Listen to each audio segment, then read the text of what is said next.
rádio e a TV Brasil Espírita apresentam o Espiritismo na Arte.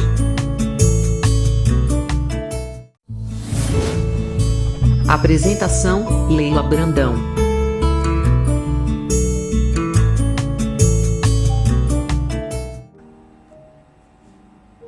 Olá, amigos queridos da Rádio e TV Espírita do Alagoas. É uma alegria muito grande, meus irmãos, poder compartilhar com vocês o estudo desse livro, O Espiritismo na Arte, que nós terminamos, na verdade, com 20 ensaios na semana passada. E agora estamos dando continuidade aos estudos, porque é um estudo inesgotável, a inspiração de Esteta e Massenet, que foi dado a Leon Denis com relação à arte transcendental. Então, o nosso projeto aqui é sensibilizar o seu coração para fazer da vida uma arte e, ao mesmo tempo, na materialidade, poder escolher uma arte, uma manifestação artística que, como diz, eu sempre gosto de repetir Van Gogh, eu quero a luz que vem de dentro, quero que as cores, no caso dele, pintor, falem da minha emoção. Então, que a música, se você escolher na materialidade a manifestação artística pela música, ou pela escrita, ou pela pintura, ou demais arte, que ela possa realmente nos capturar e nos levar para dimensões maiores e melhores. Tivemos grandes mestres nos ajudando nessa caminhada. Então, na semana passada, nós temos feito agora uma série de livros inspiradores. Sabemos que essa TV Espírita do Alagoas, Rádio e TV Espírita do Alagoas, o projeto é grandioso, o projeto é iluminar consciências, é o que nós estamos precisando. Todos nós somos voluntários nessa tarefa de iluminar a nossa própria consciência e levar vocês também a essa tarefa grandiosa de aproveitar esta existência para combater, como diz Allan Kardec, domar as suas próprias imperfeições, e essa é a nossa meta também, de domar as nossas imperfeições e buscar na arte a sua transcendentalidade, ou seja, uma arte capaz de transcender a esse ego, né, que tem judiado tanto das nossas escolhas, tem interferido demais nas escolhas equivocadas que muitas vezes fazemos. Então, na semana passada, nós vimos o livro A Pipa e a Flor, de Rubem Alves. Quanta inspiração aquele livro nos levou a ter, né? Porque nos comoveu o coração a metáfora que Rubem Alves criou entre o relacionamento de uma pipa e uma flor, dois seres femininos, porque hoje nós sabemos que temos em nosso psiquismo o yin e o yang. Nós temos duas polaridades dentro da nossa alma e enormes polaridades entre yin e yang, né? Depois dos estudos de Dr. Jung, os estudos de Freud, Stanislav Grof e tantos outros pesquisadores do psiquismo humano têm trazido à nossa alma uma amplitude, uma dimensão maior para que nós entremos em contato com esses espíritos melhores que nos ajudam na nossa caminhada nesta existência. Então, hoje nós vamos ver um livro importantíssimo que nos inspirou também, que ele chamou O Demônio do Meio-Dia. Esse livro mexeu muito com o meu psiquismo, principalmente, porque esse livro de Andrew Solomon é um jovem, né, que sofreu muito com a sua própria depressão E ele escreveu esse livro fazendo pesquisa com vários estudiosos da alma humana, ele como PhD em psicologia, vários estudiosos da alma humana sobre a depressão. E nós colhemos informações importantíssimas no seu livro sobre a depressão, que nos ajudou também a compreender os nossos próprios momentos depressivos.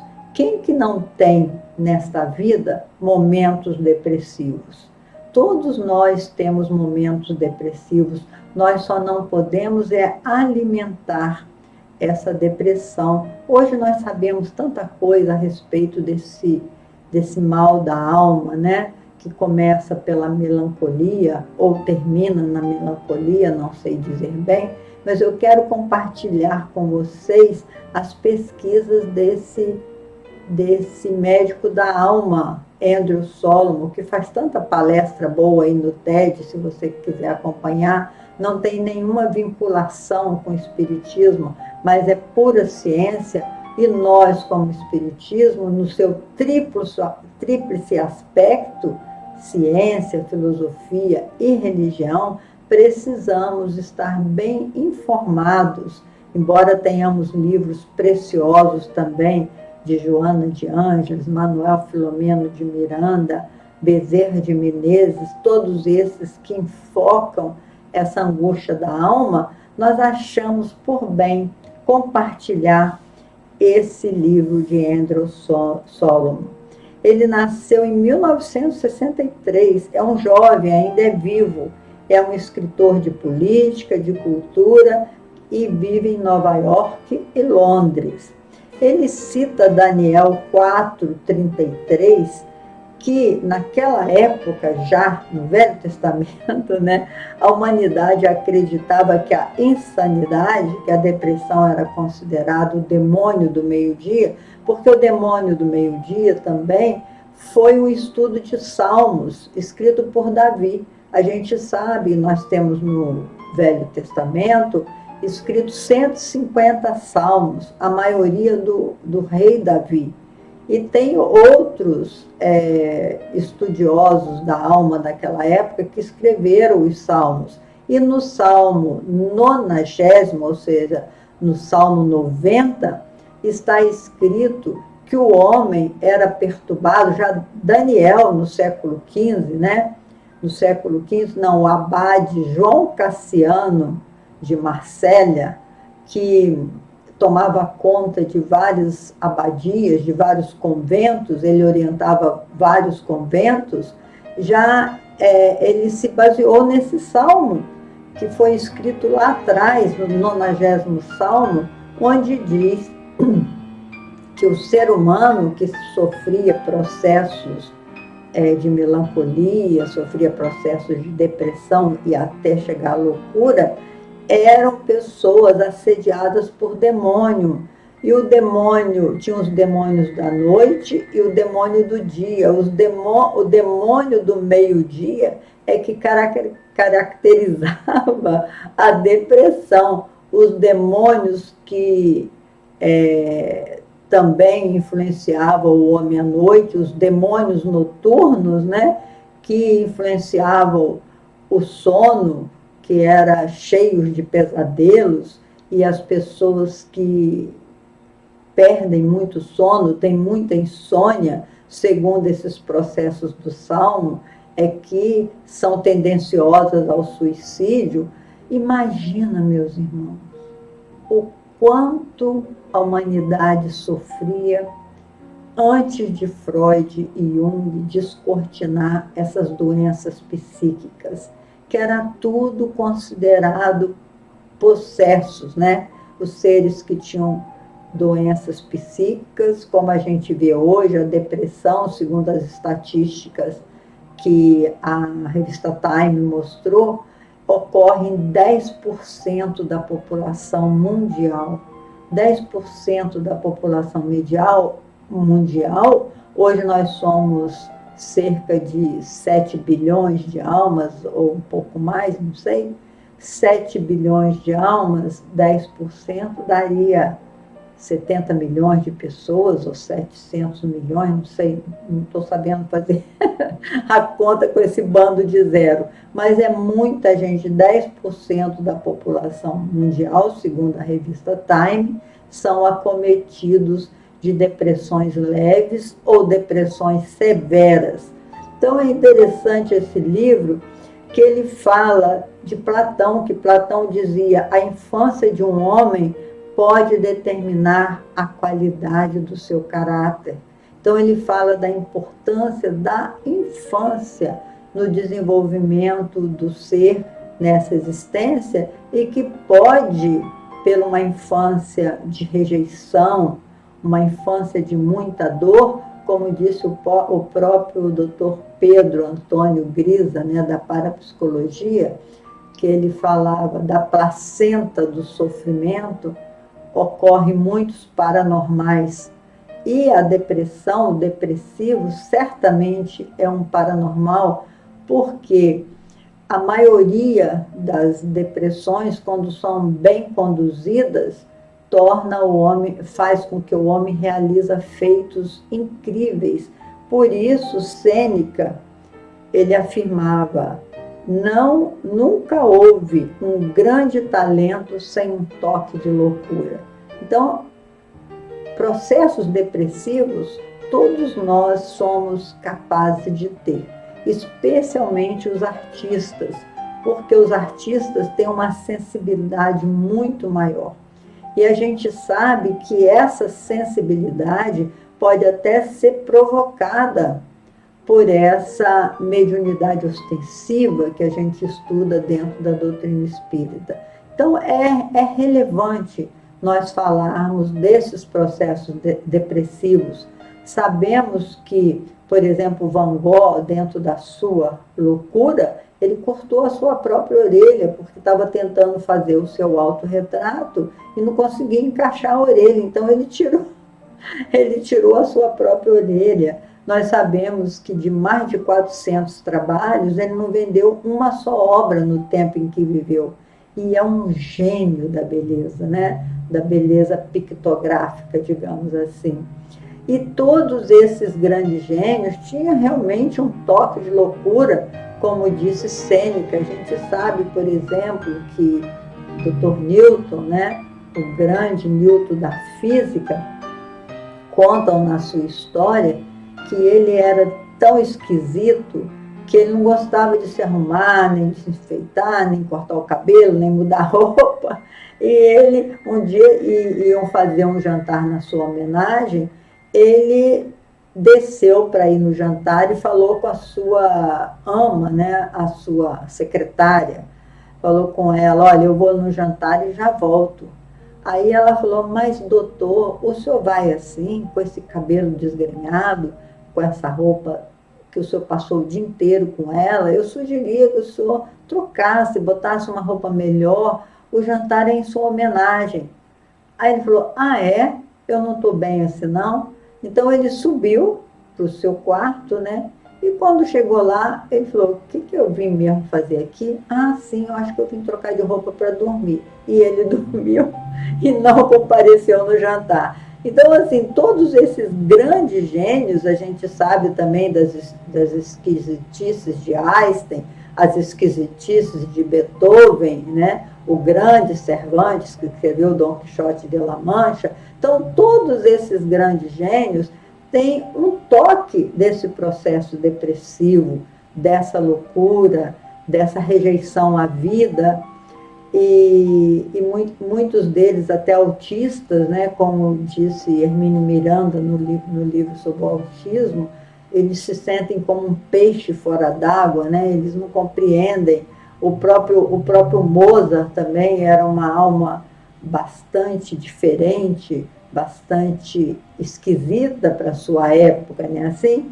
Então, esse estudo da depressão é muito importante. Ele conta que Mark Weiss, no seu livro, que era um grande fotógrafo da sua época, deve estar vivo ainda, né, porque foi famoso nos anos 80, ele tinha tanta depressão que ele declarou para Solomon: a minha respiração mudava, e ficava com um mau cheiro. Minha urina cheirava mal. Meu rosto desmoronava no espelho. Então eu sabia que ela estava comigo. Ela, a depressão, né? Aquele mal-estar, aquela angústia, aquele medo da vida, aquele temor de tudo. E quais são as causas da depressão? Então ele examina no livro que as causas da depressão podem ser genéticas, a maioria porque quem teve pai depressivo, mãe depressiva e alguém na família com muita depressão pode ter recebido esse gene, né, desse mal-estar psíquico, que hoje em dia a gente sabe que geneticamente é possível. E sabemos também, né, meus irmãos, que nós somos herdeiros de nós mesmos. A depressão pode vir até de vidas anteriores. Então ele fala que já se comprovou que baixos níveis de vitamina B, B3, B6, B12, baixos níveis de zinco e o bom colesterol HDL, que é o bom colesterol baixo, também pode provocar depressão. Ele conta da história de uma menina que ouvia um martelamento na cabeça, diz ela que a cabeça dela vivia martelando, martelando, martelando, e o médico foi conduzir o seu tratamento, porque a maioria não acreditava naquela época, que ainda não se tinha muito conteúdo a respeito da depressão, não acreditava que ela pudesse ter um martelamento na cabeça. Aí o médico procurou conduzir a sua depressão acreditando nela. Sim, vamos pedir então que esses martelos possam acontecer só do lado esquerdo e não do lado direito? E aí ela se surpreendeu com a possibilidade de conversar com esse martelamento na cabeça, e foi aí que ele conduziu a terapia dessa criança que ouvia esse martelamento na cabeça. Na descrição da solidão, diz que muitos dos companheiros que ele entrevistou a respeito da solidão, dizia que as lágrimas do mundo vêm em quantidade constante, ou seja, a depressão chora muito, o depressivo, né? Então, se você teve uma infância como eu tive, em que eu chorava muito, eu me lembro até que a minha mãe falava assim, minha filha, você está chorando por quê? Eu falava com ela, mãe, eu não sei, mas me deixa chorar. Aí ela fala, então tá bom, vai chorar lá no seu quarto, fica lá, chora o tanto que você quiser, mas incomoda. Você tem tudo para ser feliz, por que você não consegue? E aí, até eu descobrir o meu processo mediúnico, eu passei por alguns processos depressivos, roendo unha, urinando na cama. Tudo isso é um processo, já é um processo que vem da sua infância. A força da hereditariedade, nós já falamos, ele fala também os hormônios tipo testosterona e estrogênio precisam estar em doses adequadas. Quando nós temos uma perda hormonal nesses hormônios, né?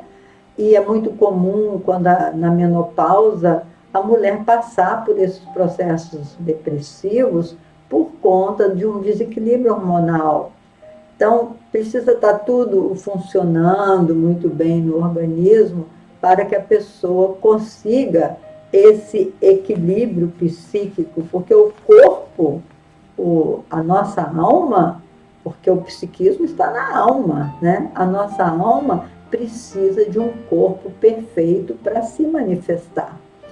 Então, a gente imagina assim, se você pega um grande virtuoso e dá para ele um instrumento desafinado, igual me aconteceu aqui em casa, que eu ofereci o piano para um amigo meu tocar, ele começou a tocar e falou, ai, não dá, você está com 2 notas desafinadas aqui. E eu, na minha impotência de ouvido, eu não tinha percebido as 2 notas desafinadas, eu tocava o piano com desafinação. Ele falou, não dá, você tem que afinar, porque não dá para tocar. Então, assim é a nossa alma ao manifestar no nosso corpo. é preciso que esteja mente sã e corpore sano. A nossa mente só será totalmente sadia se nós conseguirmos olhar para o nosso corpo e ter um certo equilíbrio orgânico, né? Assim, e que é possível. Às vezes a gente acha que não é possível nos equilibrarmos organicamente, mas sim, é possível. Se nós estivermos atentos e valorizando realmente o nosso corpo com uma alimentação adequada, vocês acreditam, meus irmãos, que só agora eu estou conseguindo me alimentar melhor? A gente se alimenta de uma forma muito equivocada. Mas aí nós teríamos que fazer uma palestra sobre alimentação, que não é o meu caso, não entendo nada. Estou confessando a vocês que só agora eu estou conseguindo equilibrar a minha alimentação, até porque sempre foi muito gulosa. E a outra coisa interessante, a fome que a gente tem, nem sempre é física, e a gente procura compensar com a comida por conta desse hormônio, a serotonina, que é o hormônio do prazer, né? Que a gente precisa liberar. Então, a comida faz com que a gente libere, comer um bom chocolate, um bom doce, a gente libera a serotonina e a gente exagera nisso, fica em busca desse prazer para sentir bem-estar. E muitas vezes a gente está precisando de um abraço, de um calor humano, né? Assim, eu quero que vocês participem do programa e me falem disso, para eu poder também compartilhar com outros nossos irmãos. Como fez Andrew Solomon, por ser um grande depressivo, ele foi buscar a causa e trouxe essa beleza de livro que ele chamou do Demônio do Meio-Dia.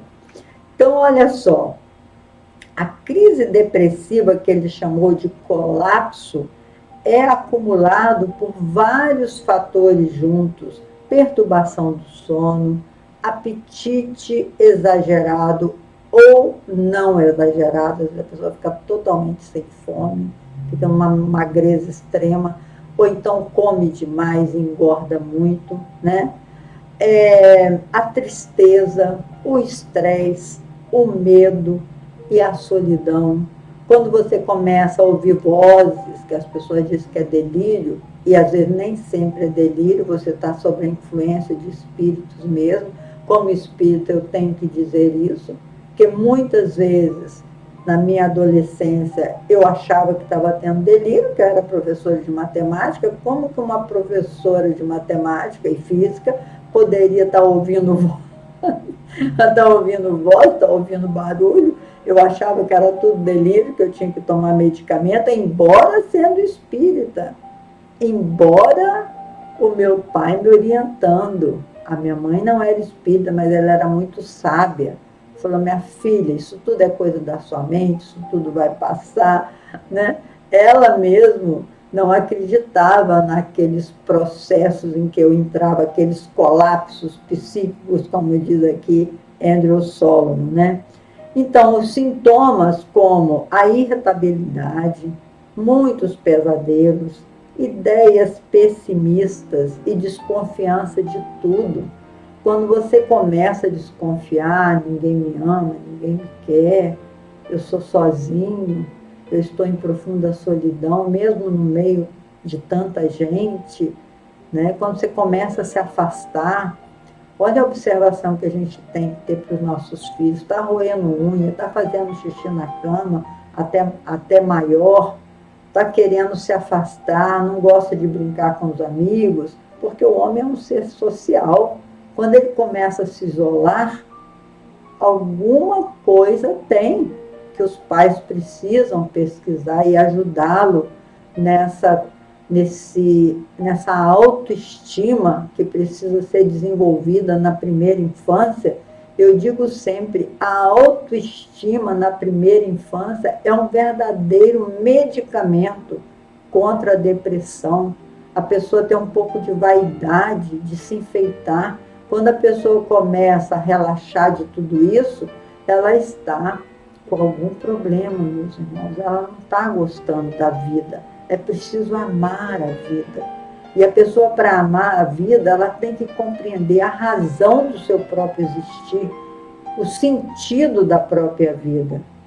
A crise depressiva, que ele chamou de colapso, então, que estou falando, então, é resultado dessas percepções todas, perturbação do sono, o apetite descontrolado, a irritabilidade, a pessoa é muito irritável, né?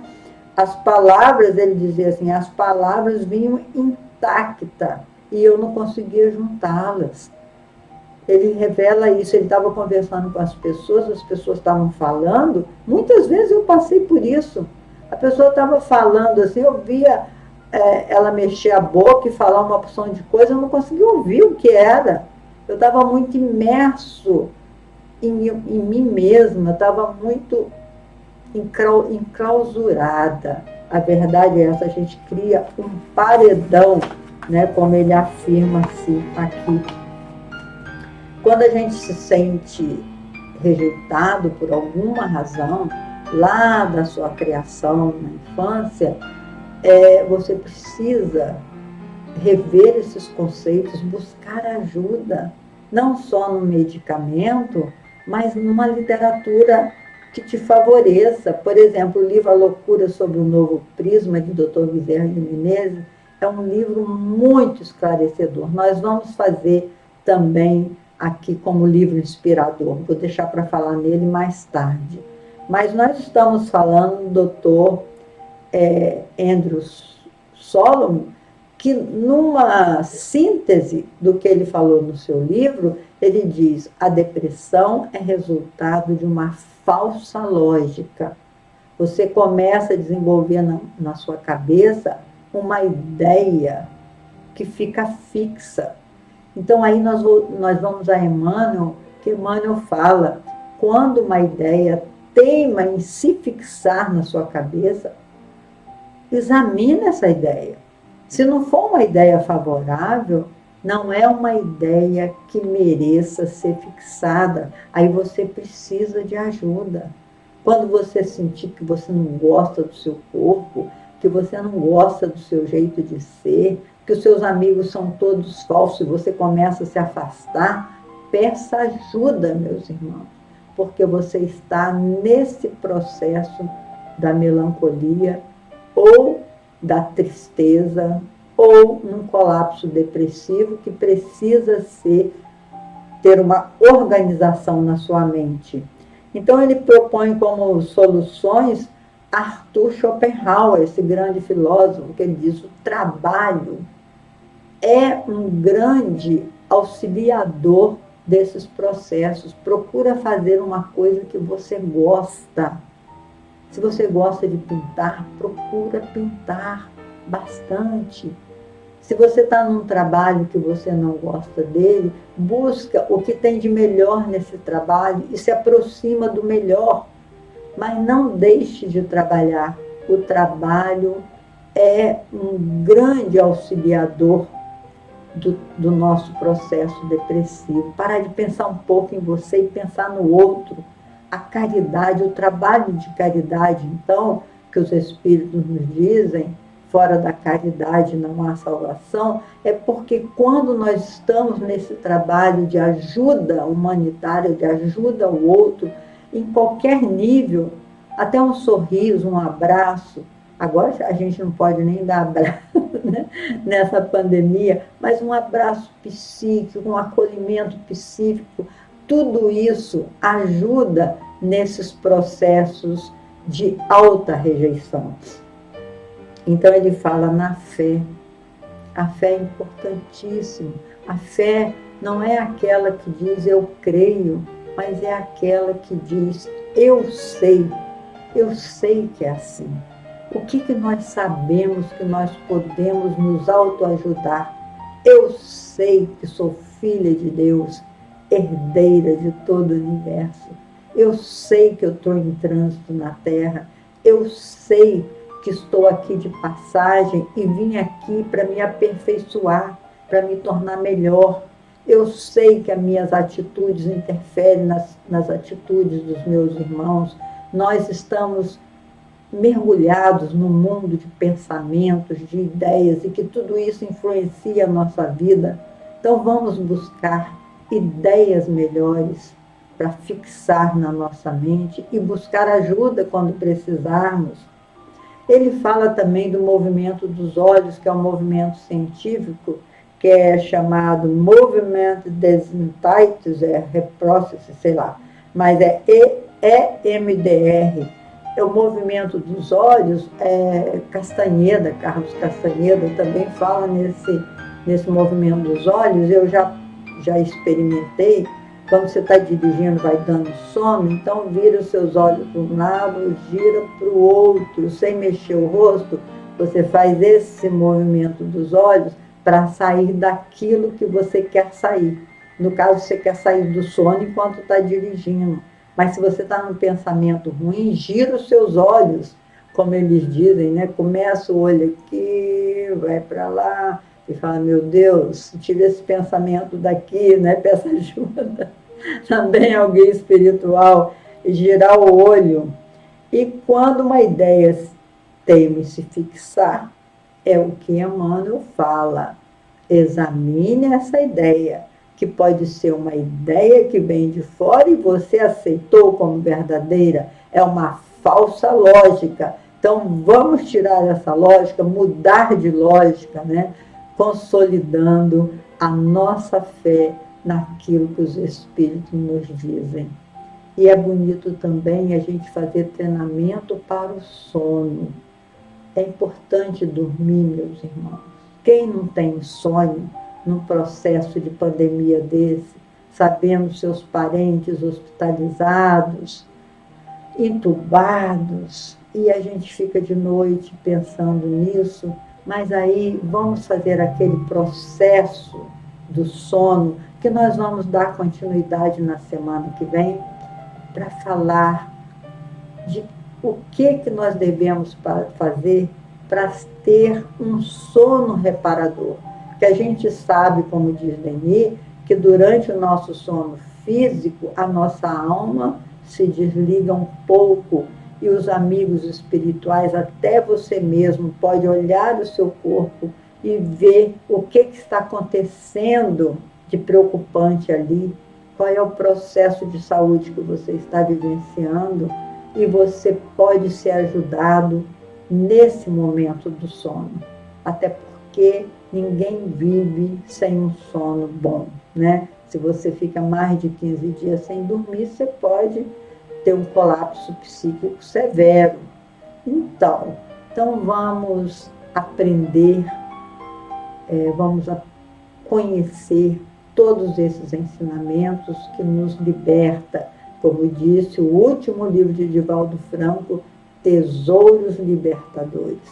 Tem conhecimentos que nos liberta da escravidão, da ignorância. Muita paz para todos. E até o nosso próximo encontro, se Deus quiser.